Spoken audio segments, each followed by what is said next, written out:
안녕하십니까. 이번 시간에는 지급 이자와 세금 공과를 생각하는 시간으로 하겠습니다. 사실 창업을 한다든지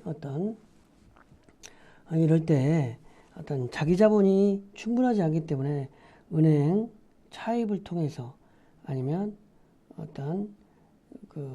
사인 간 차입이라든지 차입금을 통해서 사업을 시작하는 경우에 지급이자라는 부분이 비용으로 발생이 되는데, 이런 부분을 어떤 지급이자의 조건에 따라서 자금을 어떻게 융통하느냐에 따라서 지급이자가 달라지니까 자금의 조달 부분에 좀 주안점을 둬야 될 사항, 지급이자를 하면서 그 다음에 세금과 관련된 부분, 공과금, 이 부분에 대해서 학습하도록 하겠습니다.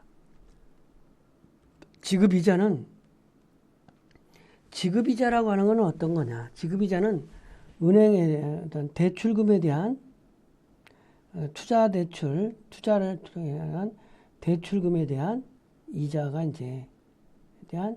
이자가 지급이자겠죠. 본인 돈으로 100% 사업을 한다면 지급이자를 들 필요가 없겠지만, 대부분의 경우에 은행으로부터 자금을 빌려가지고 사업을 하니까 거기에 부채로서 부채에 대한 이자를 발생이 되는데, 그 이자가 이제 지급이자라고 하는데, 어떻게 하면 좀 이자가 저렴한 이자가 나올 수 있도록 저렴한 이율로 빌려야 되는지, 이런 거가 중요한 항목이 되겠죠.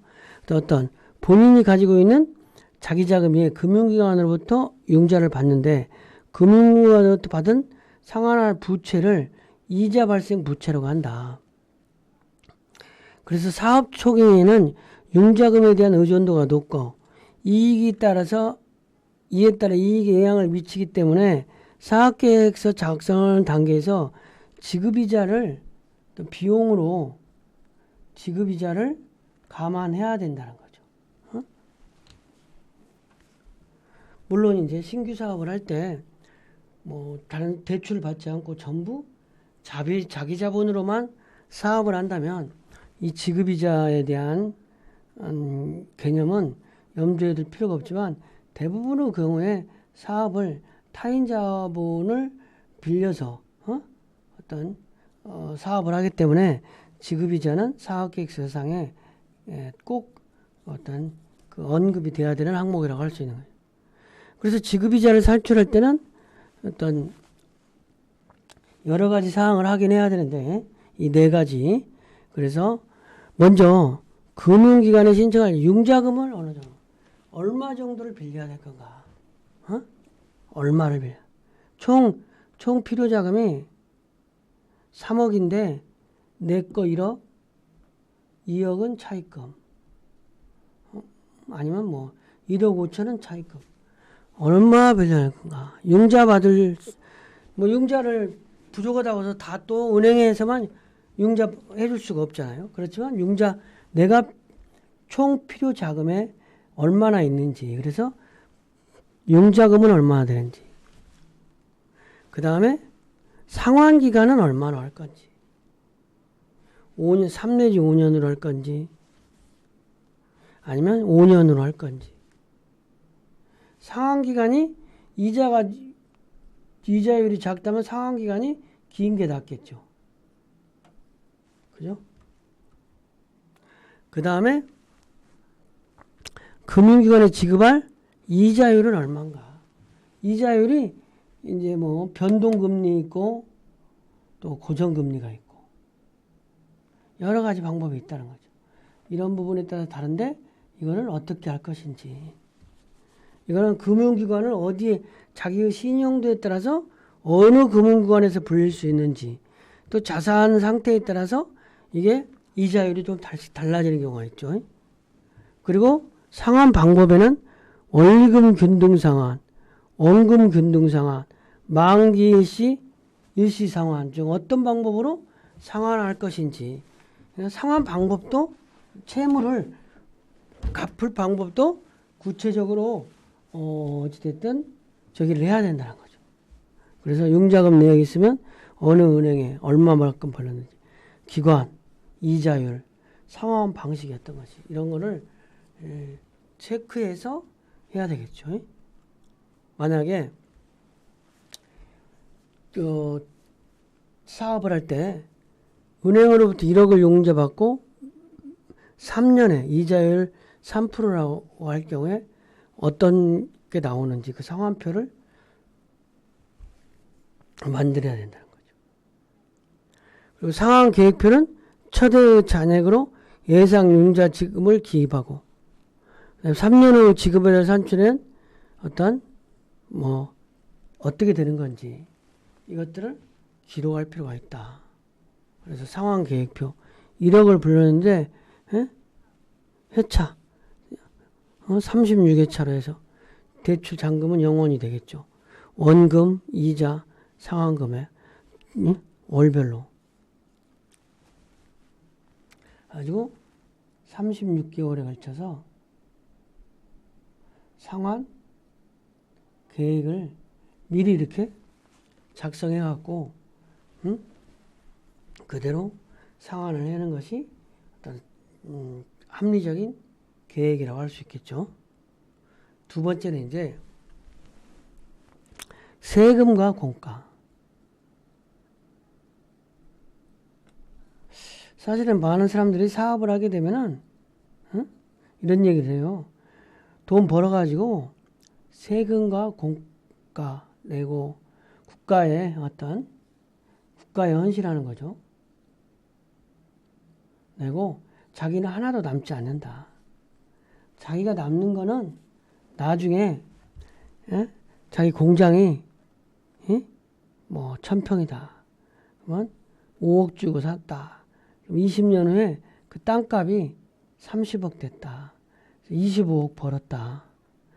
25년간 1년에 1억씩. 그런 논리를 얘기하는 사람들이 상당히 많아요. 근데 이제 그건 또 다른 얘기고, 세금과 공가는 특히 큰 어떤 사업을 하는데 꼭 필수 불가결한 요소이니까 이 부분에 대한 계획과 염두에 둬야 된다고 하죠. 발생한 사업을 통해서 이익이 발생하면 이익 발생에 대해서 세금은 당연히 내야 되는 거죠.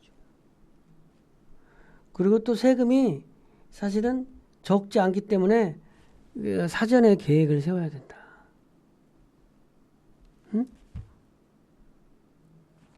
그래서 연간 세금과 공가는 지난 1년간 영업활동과 관련하여 납부한 각종 세금과 공가적 지급 비용인 공가금을 세금과 공가라고 한다. 그래서 세금은 제조원가에 포함되어 있는 각종 세금과 유용자산원가에 포함되어 있는 등록세, 법인세, 등록세 등을 제외한 영업과 관련된 조세, 즉 재산세, 자동차세의 세금에 대한 부담을 말한다. 그죠? 그러니까 제조원가에 포함되어 있는 각종 세금과 유형자산은 원가에 포함된 거를 또 이건 제외해야 되겠죠. 여기에 제조원가에 포함되는 각종 세금과 이런 걸 말하는 거죠. 그래서 기업이 납부해야 되는 법인세, 부가가치세, 원천세 등이 있다.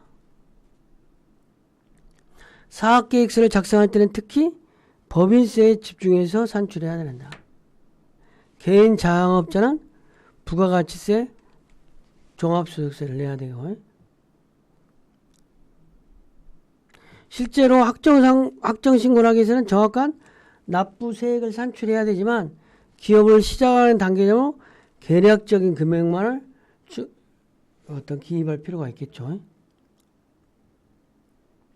그리고 경상이익의 세율을 곱하면 납부해야 될 법인세 금액이 대략 나오는 거다.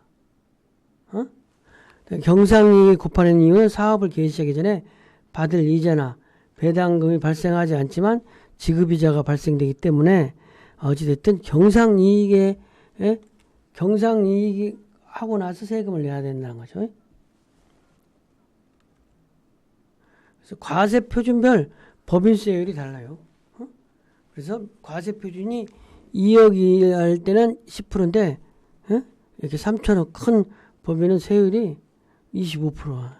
이거를 뭐 자꾸 낮추자 뭐 이런 의미가 되는 거죠. 세금이 상당히 크다고 할 수 있는 거죠.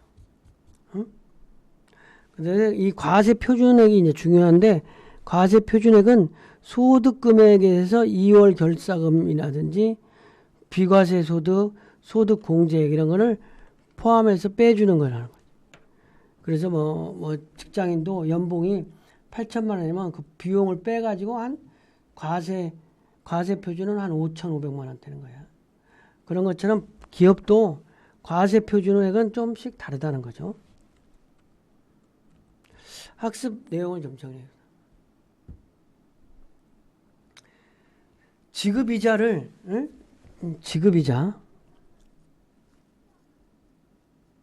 지급이자와 세금과 공가를 감안한 어떤 계획을 좀 수립해야 된다. 이런 개념이에요. 왜냐하면 사업을 할 때 모두 자기 돈으로 하지 않으니까 은행으로 빌리잖아요. 그래서 금융기관에 어느 정도로 빌릴 건가, 상환 기간은 얼마나 할 건가, 이율은 얼마인가. 그래가지고 상환 방법이 원리금 상환인가, 균등 상환인가, 만기 일시 상환인가 이런 거를 정해서 결정을 해야 되겠죠. 그렇죠? 그 다음에 이제 세금과 공가 부분에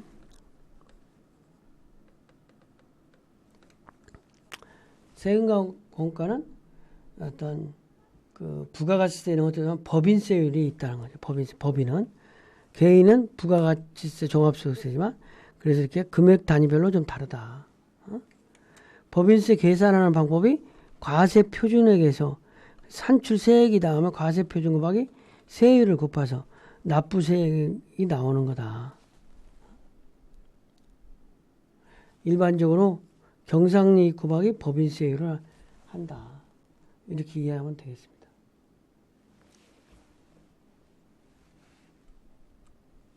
이번 시간 강의를 마치겠습니다.